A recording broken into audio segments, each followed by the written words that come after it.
അസ്സലാമു അലൈക്കും വറഹ്മത്തുള്ളാഹി അൽഹംദുലില്ലാഹ് അസ്സലാത്തു വസ്സലാമു അലാ അസ്റഫി റസൂലില്ലാഹ് അമ്മാ ബഅദ്. പരീക്ഷ എഴുതുന്ന എല്ലാ മക്കൾക്കും ഒരുപോലെ ഫലപ്രദമായ മഹത്തായ ഒരു അറിവാണ് പറയുന്നത്. സ്കൂളിലും കോളേജിലും അതുപോലെ മദ്രസയിലുമെല്ലാം എക്സാം അടുത്തുകൊണ്ടിരിക്കുകയാണ്. അതിനുവേണ്ടി നമ്മുടെ മക്കൾ പഠിച്ച് മുന്നേറിക്കൊണ്ടിരിക്കുകയാണ്.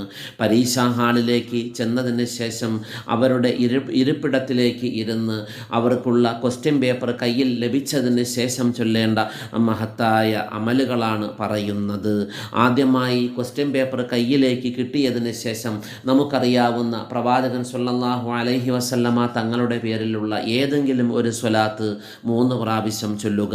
അതിനുശേഷം സുബ്ഹാനക ലാ ഇൽമ ലനാ ഇല്ലാ മാ അല്ലംതനാ ഇന്നക അൻതൽ അലീമുൽ ഹകീം എന്നുള്ള ഈ ഒരു ചെറിയ ആയത്ത് 11 പ്രാവശ്യം ചൊല്ലുക.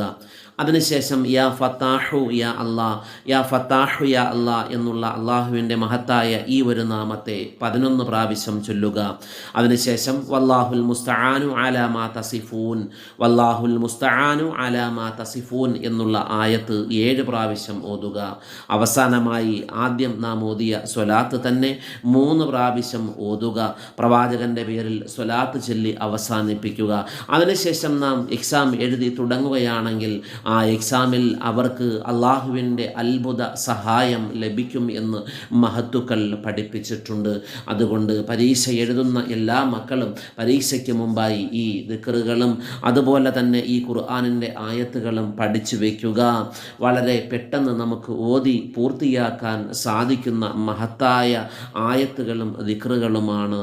അല്ലാഹു തആല പരീക്ഷ എഴുതുന്ന എല്ലാ മക്കൾക്കും ഉന്നത വിജയം നൽകി അനുഗ്രഹിക്കുമാറാകട്ടെ. അസ്സലാമു അലൈക്കും വറഹ്മത്തുള്ളാഹി.